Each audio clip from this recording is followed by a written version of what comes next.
Zone RTI media. నమస్కారం, వార్తలకు స్వాగతం. ముందుగా ముఖ్యాంశాలు. మంత్రి కోమటిరెడ్డి వెంకటరెడ్డి ప్రెస్ మీట్, పలు అంశాలపై వివరణ. పేర్ని నాని ప్రెస్ మీట్, ఇరు పార్టీలపై ఫైర్.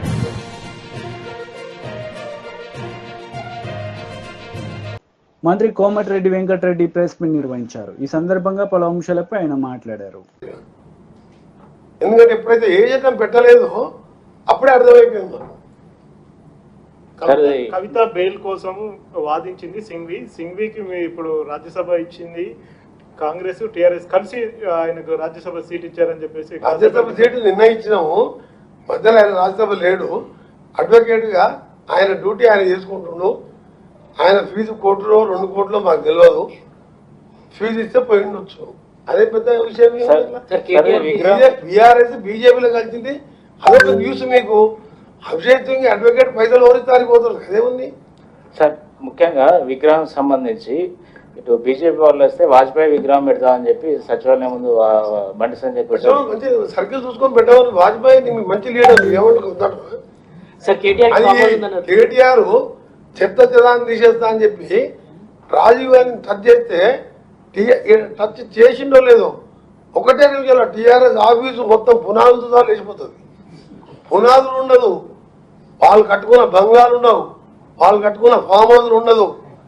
దేశం కోసం చనిపోయిన మాజీ ప్రధానమంత్రి, 18 సంవత్సరాలు ఓటు హక్కు కల్పించిన మహనీయుడు, ఆ మహిళలకు 50% రిజర్వేషన్ కల్పించిన ఆలోచన పరుడు.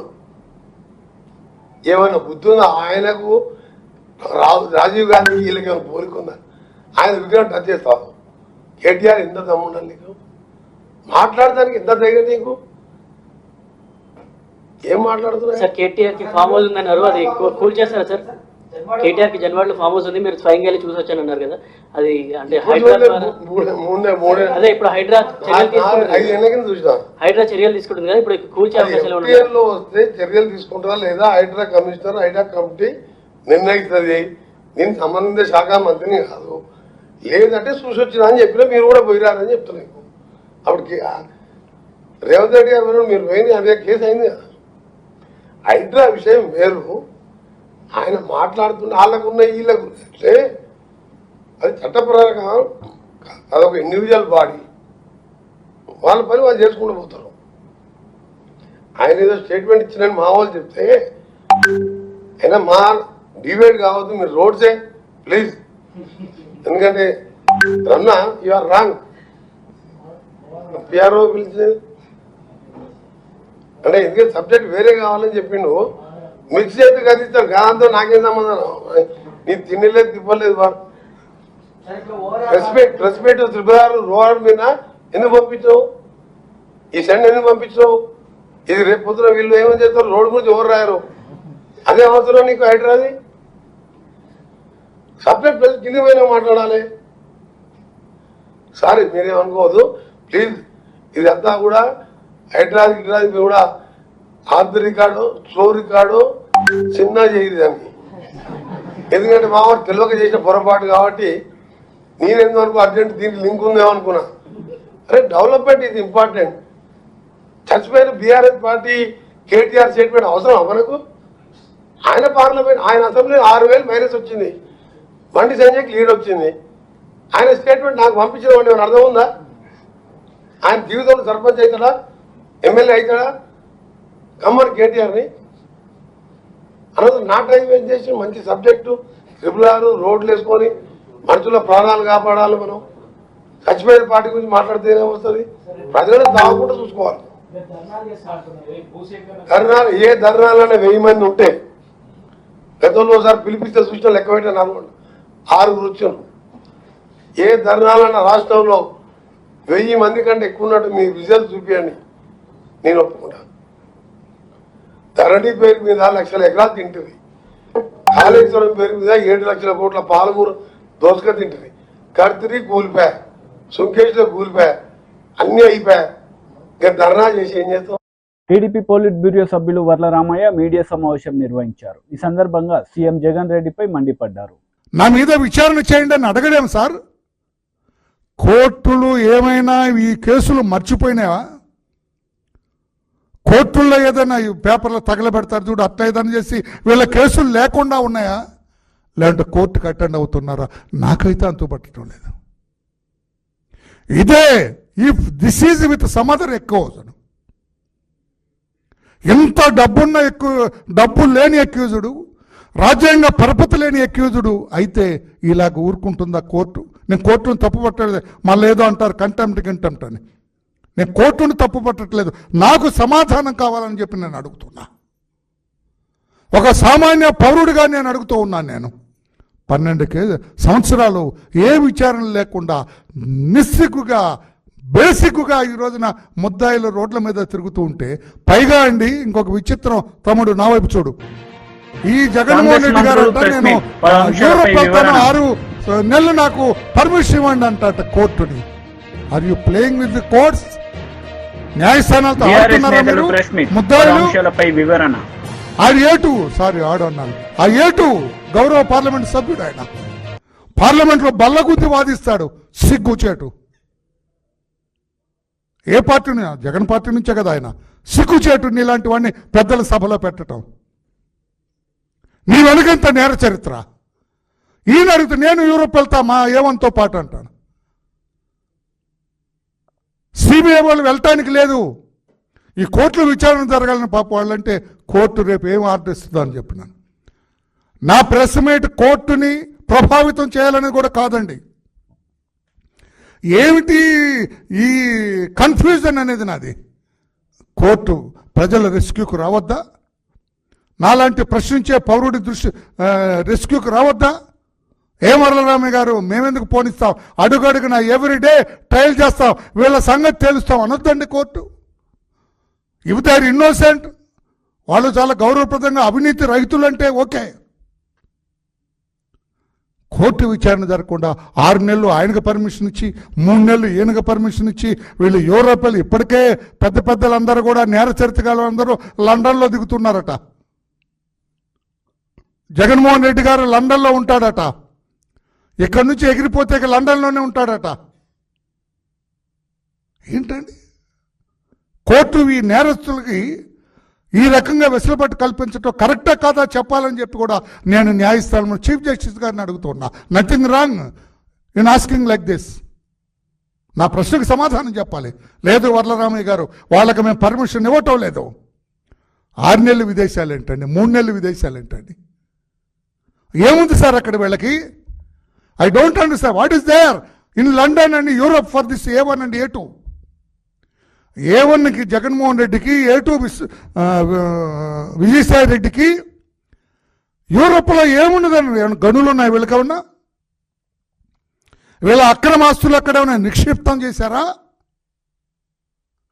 ఏమన్నా అక్కడ ఏమైనా కంపెనీలు పెట్టారా? కంపెనీలు ఇండస్ట్రీస్ ఏమైనా ఇండస్ట్రీస్ పెట్టారా? వీళ్ళ అక్రమ సంపాదన అక్కడ ఏమైనా దాచిపెట్టారా? Why they are frequently going to London? Why this man this time he wants to accompany him? చేతులెత్తి నమస్కారం చేస్తున్న చంద్రచూడ్ గారు, గౌరవ సుప్రీంకోర్టు చీఫ్ జస్టిస్ గారికి, ఏం జరుగుతుంది సార్ ఈ కేసులో?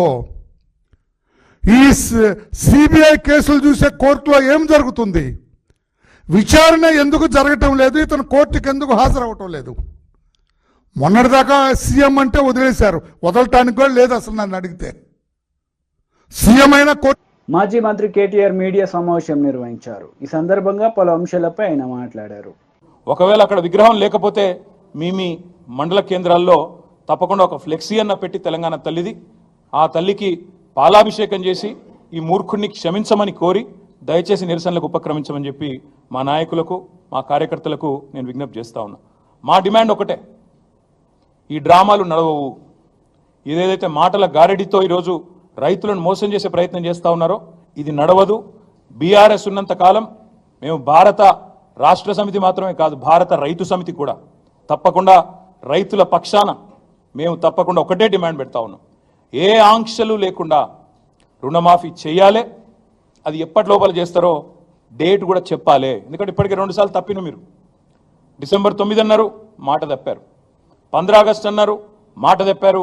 మీ డిప్యూటీ సీఎంఏ చెప్తా ఉన్నాడు 7,500 కోట్లు మాత్రమే రైతుల ఖాతాల్లో పడ్డాయని డిప్యూటీ సీఎం ఫైనాన్స్ మినిస్టరే స్వయంగా ఒప్పుకున్న పరిస్థితి, కన్ఫెషన్ స్టేట్మెంట్ ఇచ్చిన పరిస్థితి. కాబట్టి ఎప్పటి లోపల మీరు రుణమాఫీ పూర్తిగా చేస్తారు, ఎప్పటి లోపల మీరు ఈ ప్రాసెస్ కంప్లీట్ చేస్తారు, ఆంక్షలు లేకుండా. ఈ మాట ఎందుకంటా ఉన్నా అంటే మేము ప్రభుత్వంలో ఉన్ననాడు మేము రైతుల పట్ల మా ఆలోచన విధానం ఒకటే. కొత్తగా ఏర్పడ్డ రాష్ట్రంలో వ్యవసాయంలో సంక్షోభం ఉండొద్దు. తెలంగాణ రైతులు దశాబ్దాల పాటు కోరుకున్నది తెలంగాణ వస్తే మా బతుకు బాగుపడుతుందని కోరుకున్నారు. వ్యవసాయ స్థిరీకరణ జరగాలి, వ్యవసాయం స్థిరంగా మారాలి, దృఢంగా మారాలి, బలోపేతం కావాలి, రైతు కుటుంబం సంతోషంగా ఉండాలన్న ఉద్దేశంతో ఒకటి కాదు చాలా నిర్ణయాలు తీసుకున్నాం. నీటి తీరువ మొత్తం రద్దు చేసినాం, నీళ్లు పుష్కలంగా ఇచ్చాం. అది చెరువులు కావచ్చు, చెక్ డ్యామ్లు కావచ్చు, చిన్న చిన్న కుంటలు కావచ్చు, భూగర్భ జలాలను పైకి తెచ్చే ప్రయత్నం కావచ్చు, మేజర్ రిజర్వాయర్లు కావచ్చు, మేజర్ ప్రాజెక్టులు కావచ్చు, సమాంతరంగా ఏకకాలంలో ఇట్లాంటి కార్యక్రమాలు చేశాం. రైతుకు పెట్టుబడి ఇచ్చినాం. 72,000 కోట్ల రూపాయల పెట్టుబడి రైతుకు అందించిన మొట్టమొదటి ప్రభుత్వం స్వతంత్ర భారతదేశ చరిత్రలో రైతు బంధు పథకం ద్వారా కేసీఆర్ గారి ప్రభుత్వం. అదేవిధంగా 2 దఫాలుగా రుణమాఫీ చేశాం. 9.5 ఏళ్లలో దాదాపు 30,000 కోట్ల రూపాయల రుణం కూడా మాఫీ చేసినాం. అదే మాదిరిగా రైతులకు సకాలంలో విత్తనాలు ఇచ్చినాం. కరోనా లాంటి సంక్షోభ సమయంలో కూడా ఊరూరికి కొనుగోలు కేంద్రాలు పెట్టి బ్రహ్మాండంగా రైతుల్లో ఒక భరోసా నింపినాం. అదేవిధంగా 24 లక్షలు వస్తుండేనండి మొత్తం ప్రొక్యూర్మెంట్ FCA నుంచి. మనకు వచ్చే అలాట్మెంటు 20 లక్షలు అంత ఉంటుండే 2014లో. ఈరోజు అదే ఫుడ్ కార్పొరేషన్ ఆఫ్ ఇండియా మేము దిగిపోయే నాటికి దాదాపు 80-85 లక్షల అలాట్మెంట్ ఇచ్చే స్థాయికి తెలంగాణను తీసుకొచ్చింది కేసీఆర్ ప్రభుత్వం. మేము చెప్పడం కాదు, NCRB డేటా ప్రకారం, national crime records bureau data ప్రకారం భారతదేశంలోనే సూసైడ్స్, రైతుల ఆత్మహత్యలు ఎక్కడ తగ్గినాయి అంటే తెలంగాణ అని చెప్పి పార్లమెంట్లో కేంద్ర ప్రభుత్వమే స్వయంగా చెప్పిన పరిస్థితి, పత్రికలు రాసిన పరిస్థితి. This is what we have done. రైతుకి ఏం చేసిండు కేసీఆర్ అంటే 10 ఏళ్లలో భరోసా నింపిండు, వ్యవసాయ విస్తరణ చేసిండు, మొత్తంగా రైతుకు పెట్టుబడి ఇచ్చి, కడుపు నిండా కరెంట్ ఇచ్చి, ఫ్రీగా నీళ్ళు ఇచ్చి, నీటి తీరువా రద్దు చేసి, భూమి శిస్తు రద్దు చేసి, ఇవన్నీ కూడా తీసేసి రైతులో ఒక భరోసా నింపి, చెరువులు కుంటలు ఎప్పటికప్పుడు నింపేది మేము. ఒక పద్ధతి ప్రకారం, ఒక వ్యూహం ప్రకారం వ్యవసాయ స్థిరీకరణ వైపు మరి ముందుకు పోయినాం. కాబట్టే ఇలా తెలంగాణ రైతు మేము దిగిపోయినాడు బాగుండే. కానీ మీరు ఏం చేస్తున్నారు ఈరోజు? ఆంక్షలతో. మీరు ఒక మాట అంటా ఉన్నారు, వ్యవసాయ స్థిరీకరణ చేసే క్రమంలో మేము చూడలేదు రైతు పెద్దవాడా చిన్నవాడా, రైతు ఉద్యోగ ITPIయా, మేము చూడలేదు అవన్నీ. తెలంగాణ రైతు ఎవరైనా రైతే. ఎందుకంటే రైతు కింద మళ్ళీ రైతు కూలీలు ఉంటారు, ఆయన చుట్టూ ఆధారపడ్డ ఒక ఈకోసిస్టమ్ ఉంటుంది. వాళ్ళందరూ బాగుండాలంటే చిన్న పెద్ద అని కటింగ్లు పెట్టాలి, కొర్రీలు పెట్టాలి, ఆంక్షలు పెట్టాలని మేము చూడకుండా రైతును రైతుగా చూసి వ్యవసాయ స్థిరీకరణనే లక్ష్యంగా బొత్స సత్యనారాయణ మీడియా సమావేశం నిర్వహించారు. ఈ సందర్భంగా పలు అంశాలపై ఆయన మాట్లాడారు. మండలిలో వచ్చారా లేదా ఇది సమస్య కాదు.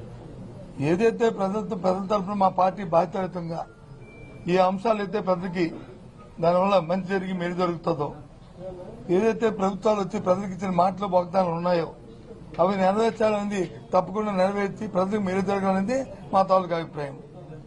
ఎవరి మీద బురద జల్లాలని, ఎవరి మీద రాయిస్తాలని, అది చూసి ఆనందించాలనేది మా అబద్ధం కాదు. బాధ్యతాయుతంగా ప్రజల పక్షాన, ప్రజల గొంతుగా నిలబడి ఇవాళ మండలిలో మా పార్టీ తాలూకా మాన్ని, మా పార్టీ అభిప్రాయాన్ని, విధానాన్ని, అలాగే ప్రజల తరఫున పడుతున్న ఏమైనా ఇబ్బందులు వస్తే ఆ ఇబ్బందులకి ప్రజల దృష్టికి మరి సభ ద్వారా ప్రభుత్వం దృష్టి తీసుకొచ్చి దాన్ని సఫలీకృతం చేయడానికి మా వంతు ప్రయత్నం చేస్తాం. ఏదండి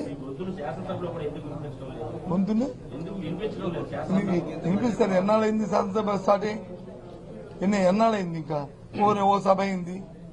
ఆ సభ అప్పుడే మీరు ఆ నిర్ణయానికి వస్తారుగా. ఇప్పుడు 3 నెలలు అయింది, 75 రోజు అనుకుంటాను. మరి ఇప్పుడు ప్రజెంట్ ప్రభుత్వం ఎన్నో వాగ్దానాలు చేసింది. ఎందుకు చేయలేదు అంటే దానికి అర్థం ఉందా? Take time, give time, you will see.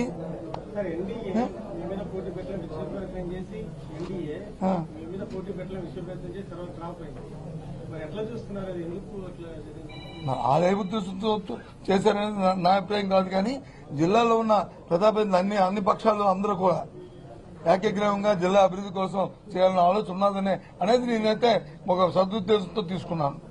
ఆ ప్రకారమే రాబోయే కాలంలో కూడా విశాఖపట్నం జిల్లా పూర్తిగా, అలాగే మా ఉత్తరాంధ్ర ప్రాంతం పూర్తిగా ఒకే మాట మీద మరి అభివృద్ధి చెందాలి, రాజకీయాలకు అతీతంగా అనేది ఈ ఎన్నిక ద్వారా నేను కోరుకుంటున్నాను.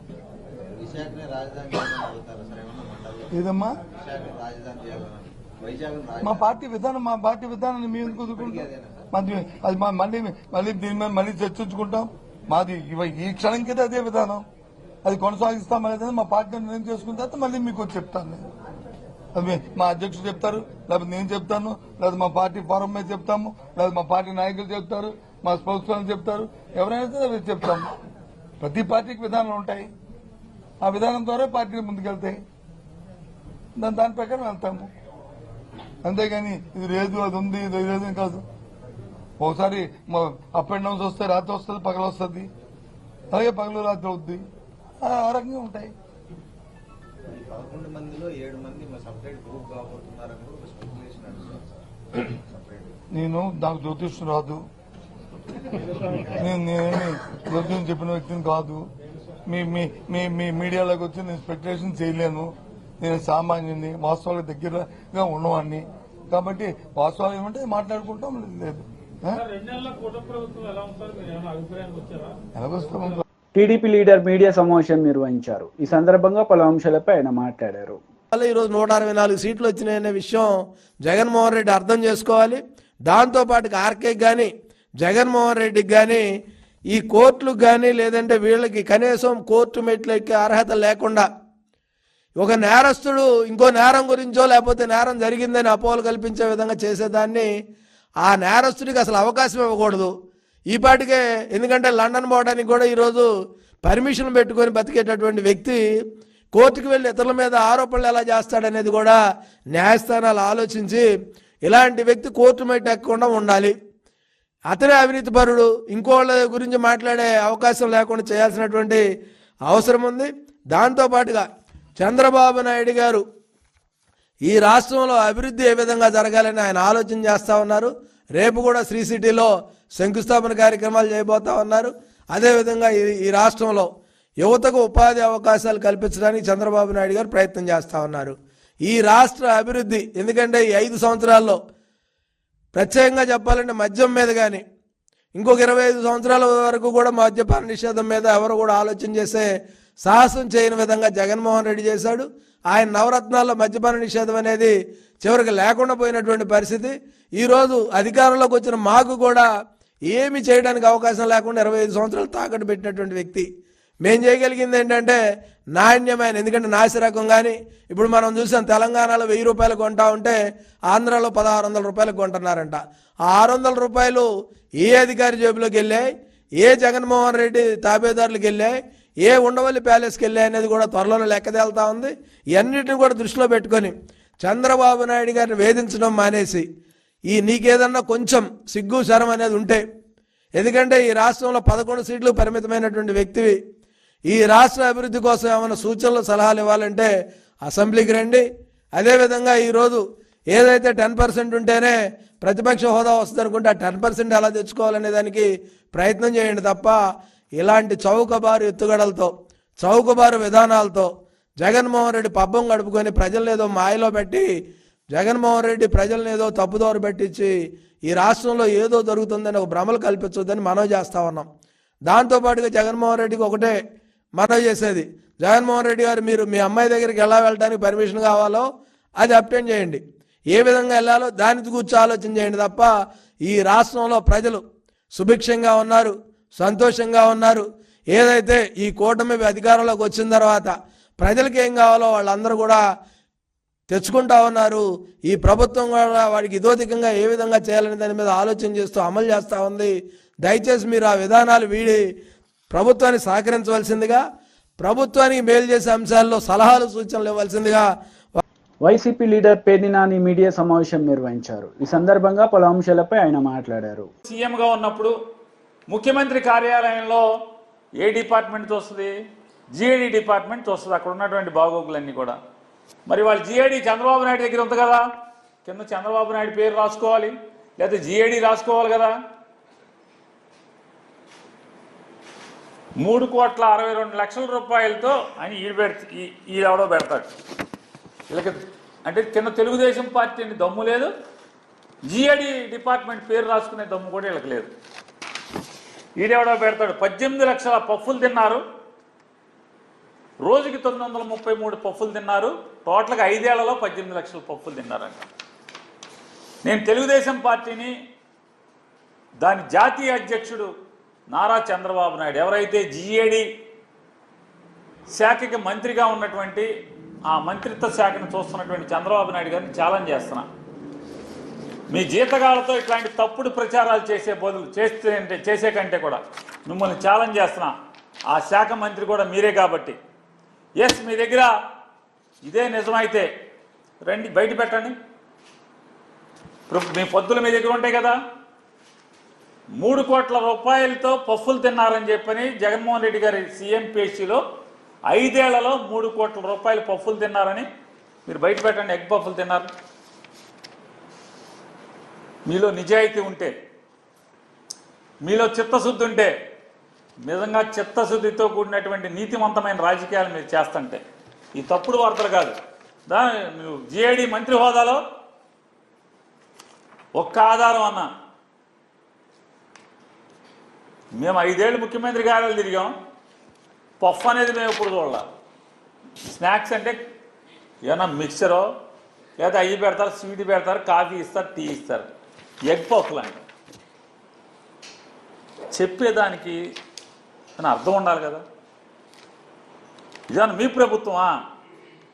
మీ చుట్టాలకి చిత్తూరులో ఏమన్నా నాయుడు గాడికి ఎవడో నాయుడు అనే ఒక అతనికి ఎలికల పడతాకి అనంతపురం జిల్లాను అనంతపురం హాస్పిటల్లో, వైజాగ్ హాస్పిటల్లో ఎలక్క 3,000, దేనికి బొద్దింకలకి 1000 రూపాయలు, ఇట్లాంటివన్నీ ఇచ్చి 8 కోట్ల రూపాయలు బిల్లు ఇచ్చారు కదా మీరు. ప్రభుత్వ ఆసుపత్రిలో బొద్దింకల్ని ఎలికల్ని పట్టుకున్నందుకు 8,40,00,000 రూపాయలు బిల్లు ఇచ్చినటువంటి బతుకు మంది. అవన్నీ వదిలేసి ఇట్లాంటి తప్పుడు వార్తలు రాయటం, ప్రచారం చేయటం. నిజంగా మీకు లోకేష్ నాయుడు గారిని కూడా నేను ప్రశ్నిస్తున్నాను, ఛాలెంజ్ చేస్తున్నాను. వీటి మీద పెట్టే దృష్టి, మీరు ఇట్లాంటి తప్పుడు వార్తలను ప్రచారం చేసేటటువంటి దాని మీద పెట్టే దృష్టి మీరు, మీ ప్రభుత్వం, మీ పార్టీ. లోకేష్ నాయుడు గారు ఎన్నికల ముందు టమాటా రైతుల్ని దత్తత తీసుకుంటా అని చెప్పి పెద్ద పెద్ద వాగ్దానాలు ఇచ్చారు. మీరు యువకాలంలో టమాటా రైతుల్ని దత్తత తీసుకుంటానని చెప్పని రాయలసీమలో ఇవాళ టమాటా రైతులు అలోలక్షణ అని ఏడుస్తున్నారు. లారీలు టమాటాలు రోడ్ల మీద పోస్తున్నారు. ఆ రోజు ఏం మాట్లాడారు లోకేష్ నాయుడు గారు యువకాలంలో? వార్తలు ముగించే ముందు ముఖ్యాంశాలు మరోసారి. మంత్రి కోమటిరెడ్డి వెంకటరెడ్డి ప్రెస్ మీట్, పలు అంశాలపై వివరణ. పేర్ని నాని ప్రెస్ మీట్, ఇరు పార్టీలపై ఫైర్.